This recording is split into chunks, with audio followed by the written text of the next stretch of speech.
Todavía recuerdo el frío que sentí en mis huesos cuando mis dedos tocaron aquel metal oxidado enterrado en la tierra. Mi nombre es Alejandro Mendoza, tengo 57 años y he sido parte de esta comunidad católica toda mi vida. Nací y crecí en este pequeño pueblo de Santa María de los Pinos donde la fe siempre ha sido el centro de nuestra existencia. Durante generaciones mi familia ha cultivado estas tierras y yo continué con esa tradición heredando la granja de mi padre donde paso mis días entre el trigo y las oraciones. Cada domingo sin falta asisto a la misa en el viejo convento de Santa Clara donde el padre Tomás nos recibe con su sonrisa cansada y sus sermones que hablan de perdón y redención. Nunca pensé que aquel día común de labrado cambiaría mi vida para siempre. El arado se atascó contra algo duro y metálico mientras preparaba la tierra para la nueva siembra. El sonido fue inconfundible, no era una piedra, era algo más. Bajé de mi tractor y comencé a cavar con mis propias manos. La tierra estaba húmeda por la lluvia reciente y mis dedos pronto revelaron el contorno de una cruz de hierro oxidada. No era pequeña como un rosario, era una cruz de casi medio metro de altura con grabados que apenas podían distinguirse bajo la corrosión. Junto a ella encontré un sobre amarillento protegido dentro de una caja metálica deteriorada pero que había cumplido su función de preservar su contenido durante todos estos años. Han pasado 29 años desde aquel terrible suceso que marcó a nuestro pueblo para siempre. 29 años desde que las 4 hermanas desaparecieron sin dejar rastro durante aquella terrible tormenta. Y ahora, temblando bajo el sol de la mañana, sostenía en mis manos lo que podría ser la respuesta a un misterio que ha atormentado nuestra fe y nuestra comunidad durante casi 3 décadas. El titular del periódico local de 1993 aún resuena en mi memoria. El Valle Místico, 15 de octubre de 1993, desaparición misteriosa en el convento de Santa Clara, 4 religiosas desaparecen sin dejar rastro tras violenta tormenta. La comunidad reza por su regreso. En ese momento ninguno de nosotros podía imaginar que pasarían 29 años sin respuestas. Si esta historia te parece interesante y quieres conocer más misterios de fe que han sacudido pequeñas comunidades como la nuestra, no olvides suscribirte. Hay muchas historias esperando ser contadas. El convento de Santa Clara siempre fue el corazón espiritual de nuestro pueblo. Un edificio de piedra gris con amplios jardines y un campanario que se elevaba sobre los árboles como un faro de fe. Las hermanas eran queridas por todos, dedicaban sus vidas a la oración pero también al servicio de la comunidad. La hermana María del Carmen dirigía el orfanato local, la hermana Isabel enseñaba en la escuela dominical, la hermana Lucía atendía a los enfermos, y la hermana Teresa, la más joven, se encargaba de los jardines y el huerto del convento. Yo las conocía bien, especialmente a la hermana Teresa. Teresa era mi prima, había entrado al convento solo 2 años antes de su desaparición. Recuerdo las largas conversaciones que teníamos mientras le ayudaba con el huerto los sábados por la tarde. Su fe era inquebrantable pero también tenía una curiosidad natural que a veces preocupaba a las hermanas mayores. Me confesaba sus pequeñas dudas, sus preguntas sobre los misterios de la fe que no se atrevía a compartir con las demás. Nunca imaginé que esas preguntas podrían estar relacionadas con su desaparición. El día antes de que desaparecieran celebramos la fiesta de Nuestra Señora del Rosario. Todo el pueblo se reunió en la plaza frente al convento. Hubo una procesión solemne donde las 4 hermanas llevaban la imagen de la Virgen por las calles del pueblo. Recuerdo los cantos, el incienso que perfumaba el aire, las velas encendidas que sostenían los fieles mientras caminábamos bajo el cielo amenazante. Ya se veían nubes oscuras en el horizonte pero nadie quiso cancelar la procesión. Era demasiado importante para la comunidad.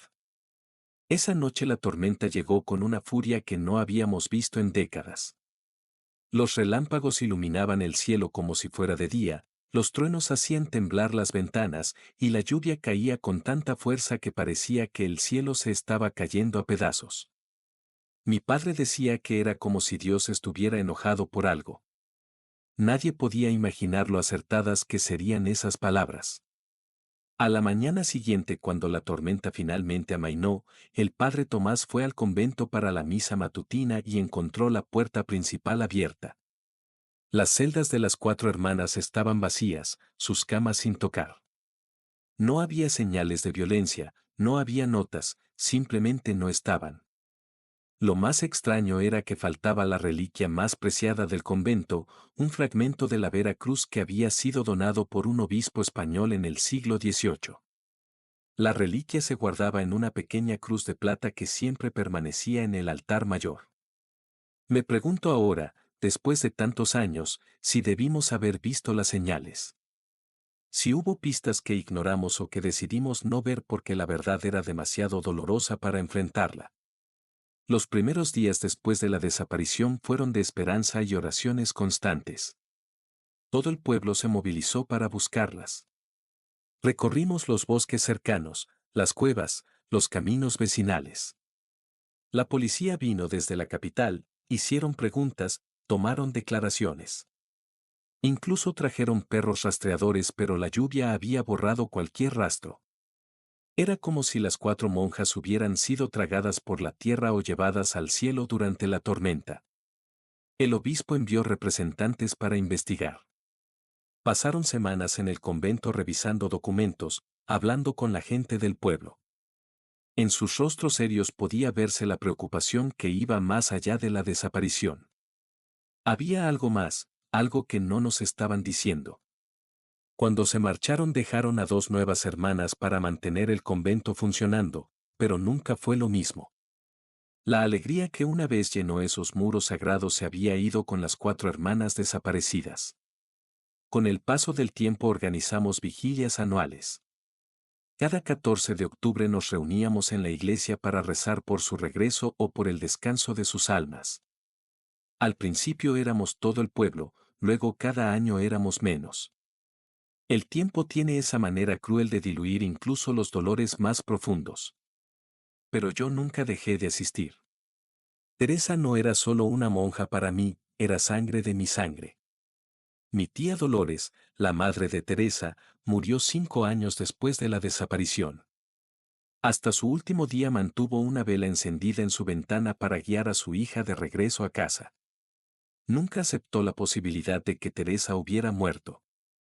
La fe tiene esa cualidad, a veces es un consuelo y otras veces puede convertirse en una prisión de esperanza que no te deja seguir adelante. Con los años surgieron rumores y teorías.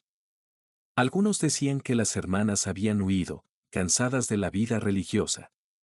Otros sugerían que habían sido secuestradas por algún culto satánico. Los más supersticiosos afirmaban que la tormenta no había sido natural, que fuerzas sobrenaturales habían intervenido aquella noche. Cada aniversario surgían nuevas historias, nuevos testigos que afirmaban haber visto algo extraño aquella noche, pero ninguna pista concreta. La iglesia, por su parte, parecía querer olvidar el asunto. Cuando cumplimos una década de la desaparición propuse organizar una misa especial y colocar una placa conmemorativa. El nuevo obispo denegó la solicitud argumentando que no debíamos conmemorar un misterio sin resolver pues podría alimentar supersticiones. Sus palabras exactas fueron que debíamos confiar en los tiempos de Dios, que si era su voluntad algún día conoceríamos la verdad. Esas palabras me parecieron vacías entonces y me siguen pareciendo vacías ahora. Durante todos estos años he vigilado el convento, he observado a los nuevos sacerdotes y monjas que han llegado, buscando en sus rostros alguna señal de que conocían más de lo que decían. He mantenido conversaciones con antiguos miembros de la comunidad, algunos que se mudaron poco después de la desaparición. He recopilado recortes de periódicos, testimonios, cualquier fragmento de información que pudiera arrojar luz sobre lo sucedido. La mayoría me considera un obsesionado, alguien que no ha podido superar la tragedia. Tal vez tengan razón. La carta que encontré enterrada junto a la cruz oxidada estaba escrita con una caligrafía que reconocí de inmediato. Era la letra de Teresa, pequeña y ordenada como ella misma.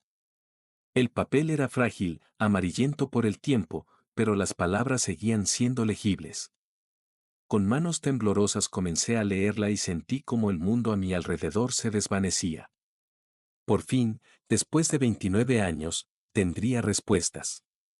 Me pregunto constantemente si la fe que nos enseñaron, la que cultivamos durante toda nuestra vida, es suficiente para aceptar verdades que pueden destrozar todo lo que creíamos saber.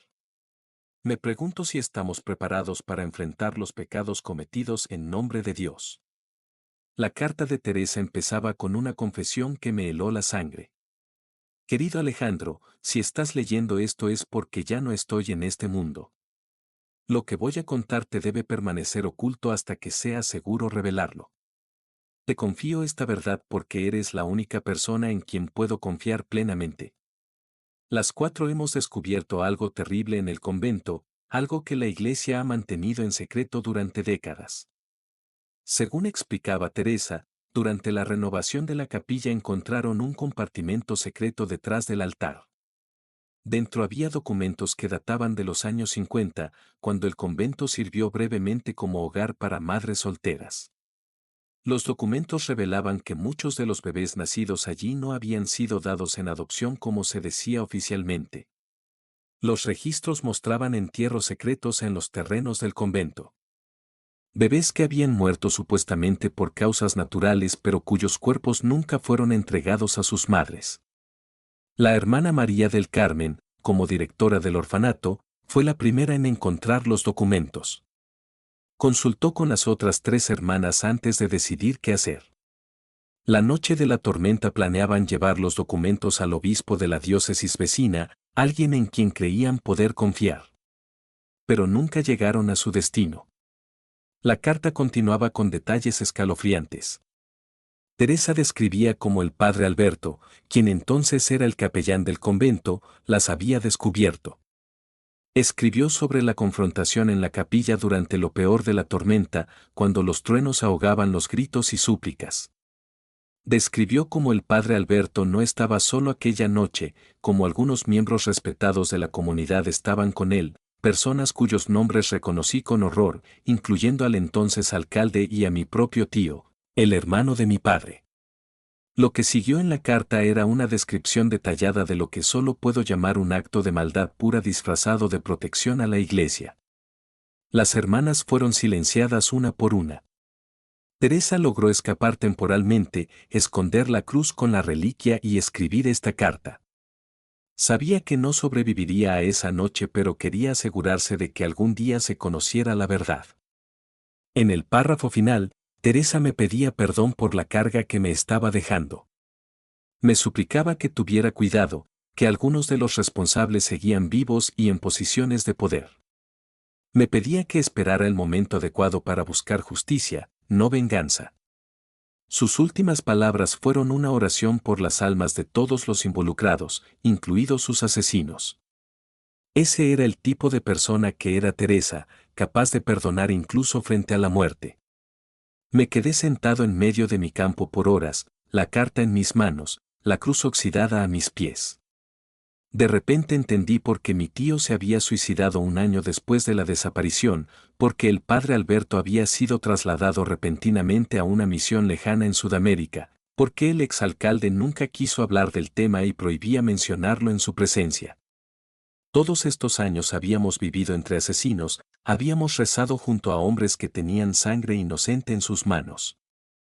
Si te ha impactado esta historia y quieres apoyar el canal, suscríbete ahora y comparte este video. Cada semana revelamos misterios de fe que han permanecido ocultos durante décadas. Me debatí durante días sobre qué hacer con esta información. La mayoría de los implicados ya habían fallecido, pero algunos seguían vivos, incluyendo al padre Alberto que según supe había regresado a España hace años. El exalcalde vivía ahora en una residencia de ancianos en la capital. Y los documentos que mencionaba Teresa, los registros de aquellos bebés, podrían seguir ocultos en algún lugar del convento. La fe que había guiado mi vida se tambaleaba. Había crecido creyendo en la bondad inherente de la Iglesia, en la santidad de sus representantes. Ahora me enfrentaba a la realidad de que hombres de Dios habían cometido actos imperdonables y luego habían usado su poder para ocultarlos. Me preguntaba cuántas familias seguían sin saber la verdad sobre sus hijos, cuántas madres habían muerto sin conocer el destino real de sus bebés. Por primera vez en mi vida, sentí que mi fe y mi sentido de la justicia estaban en conflicto directo. Rezaba por guía pero solo encontraba silencio. Era mi deber proteger a la Iglesia como institución o exponer la verdad sin importar las consecuencias, como había intentado hacer Teresa. Finalmente tomé una decisión. No podía dejar que el sacrificio de Teresa y las otras hermanas fuera en vano. Necesitaba pruebas más allá de la carta, necesitaba encontrar esos documentos. Una noche, cuando el convento estaba en silencio, entré por una ventana lateral que sabía que siempre tenía el cierre defectuoso. Conocía el edificio como la palma de mi mano, había ayudado en numerosas renovaciones a lo largo de los años. La capilla estaba iluminada solo por la luz eterna del sagrario, una pequeña llama roja que proyectaba sombras danzantes sobre las paredes. Me dirigí directamente al altar mayor, buscando el compartimento secreto que Teresa había mencionado. Tras horas de búsqueda, cuando estaba a punto de rendirme, noté una leve diferencia en el patrón de las baldosas detrás del altar. Una de ellas sonaba hueca al golpearla. Con esfuerzo logré moverla y debajo encontré un pequeño espacio. Mi corazón se aceleró cuando mis dedos tocaron un paquete envuelto en tela encerada. Dentro había exactamente lo que Teresa había descrito: registros detallados de nacimientos y supuestas muertes infantiles entre 1950 y 1965. Nombres de madres solteras, muchas de ellas apenas adolescentes, que habían sido enviadas al convento para ocultar su vergüenza. Y lo más terrible, un mapa con pequeñas cruces marcando lugares en los terrenos del convento, lugares que coincidían con los linderos de mi propiedad. Mi tierra, la que había heredado de mi padre, contenía los restos de decenas de bebés inocentes. Esa noche regresé a casa con los documentos y no pude dormir. Las piezas encajaban de una manera aterradora. Mi padre siempre se había negado a cultivar esa parte específica del terreno, insistiendo en que era infértil. Ahora entendía la verdadera razón. Él sabía, tal vez no toda la verdad, pero sabía que había algo sagrado y terrible enterrado allí. Al día siguiente contacté con un periodista de un diario nacional, alguien ajeno a nuestro pueblo y sus secretos. Le mostré la carta de Teresa, los documentos que había encontrado, y la cruz oxidada. Su expresión pasó de escepticismo a horror a medida que revisaba las pruebas. Publicó la historia una semana después. El Valle Místico, 15 de octubre de 2022, macabro descubrimiento en Santa María de los Pinos, documentos revelan décadas de infanticidios ocultos y el asesinato de 4 monjas que intentaron denunciarlo. La historia explotó como una bomba. Llegaron periodistas, policías, investigadores. Se abrió una investigación oficial. El obispo actual emitió un comunicado expresando su consternación y prometiendo total cooperación con las autoridades. Las autoridades forenses comenzaron a examinar mi terreno. Con cada pequeño cuerpo encontrado, con cada pequeño ataúd improvisado que salía de la tierra, sentía que por fin estábamos haciendo justicia, pero también un dolor profundo que atravesaba a toda la comunidad. El padre Alberto fue extraditado desde España para enfrentar cargos. El exalcalde, aunque anciano y con demencia avanzada, fue interrogado. Varios ancianos del pueblo confesaron lo que sabían, lo que habían sospechado durante años pero habían elegido ignorar. La conspiración de silencio que había protegido a los culpables durante décadas finalmente se desmoronaba. Para nuestra comunidad el proceso fue devastador y purificador al mismo tiempo. Familias que habían perdido bebés décadas atrás finalmente conocieron la verdad. Algunas pudieron reclamar los restos de sus hijos y darles un entierro digno. El dolor era inmenso, pero también había un sentido de liberación, de verdad finalmente revelada. La Iglesia como institución sufrió un golpe terrible en nuestra comunidad. Muchos dejaron de asistir a misa, incapaces de reconciliar su fe con los horrores revelados. Otros, sin embargo, encontraron en esta crisis una oportunidad para una fe más auténtica, una que reconociera los pecados del pasado y buscara activamente la redención. El nuevo obispo ordenó que se construyera un memorial en los terrenos del convento.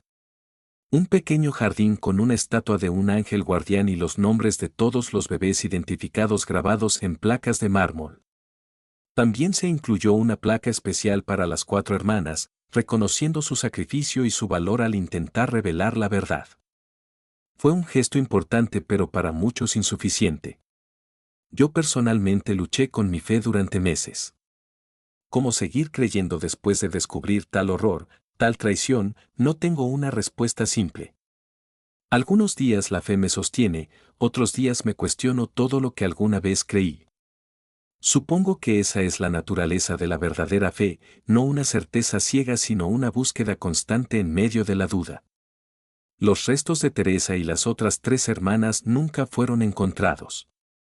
Según las confesiones obtenidas, sus cuerpos fueron llevados lejos del pueblo aquella noche tormentosa. Es una herida que quizás nunca cierre completamente. Pero al menos ahora conocemos la verdad, sabemos que murieron defendiendo a los más indefensos, fieles hasta el final a su verdadera vocación de servicio y amor. Cada año, en el aniversario del descubrimiento, organizamos una procesión silenciosa desde el pueblo hasta el memorial. Caminamos con velas encendidas, como un río de luz en la oscuridad. Es nuestro modo de honrar a las víctimas, de reconocer nuestra complicidad colectiva en el silencio que permitió que estos crímenes permanecieran ocultos durante tanto tiempo, y de comprometernos a que algo así nunca vuelva a suceder. He donado parte de mi tierra para ampliar el memorial. Donde una vez se ocultaron crímenes terribles, ahora crecen flores silvestres. Es un pequeño acto de redención, una manera de transformar un lugar de muerte en uno de vida y memoria. A veces, en las noches tranquilas, cuando el viento mueve suavemente las flores del memorial, casi puedo escuchar la voz de Teresa. No me habla de venganza o de ira, sino de perdón y de la necesidad de seguir adelante. Me recuerda que la verdadera fe no consiste en ocultar los pecados sino en enfrentarlos con honestidad y buscar la redención. Esta historia nos enseña que la fe verdadera requiere vigilancia constante, que las instituciones son tan falibles como las personas que las conforman y que el silencio frente a la injusticia nos convierte en cómplices. Me pregunto ahora, mientras comparto esta historia con ustedes, ¿qué secretos permanecen enterrados en sus propias comunidades, esperando ser descubiertos? ¿Tendrán el valor de enfrentar la verdad cuando aparezca ante ustedes? Incluso si amenaza con destruir todo lo que creían saber, la cruz oxidada que encontré aquel día reposa ahora en el centro del memorial, un símbolo de sufrimiento pero también de redención. La carta de Teresa se conserva en los archivos diocesanos, un testimonio para las generaciones futuras. Y yo, un simple granjero que nunca buscó ser parte de esta historia, he aprendido que a veces la fe más profunda nace de los momentos de mayor duda, que la verdad, por dolorosa que sea, siempre debe prevalecer sobre el confortable manto del silencio.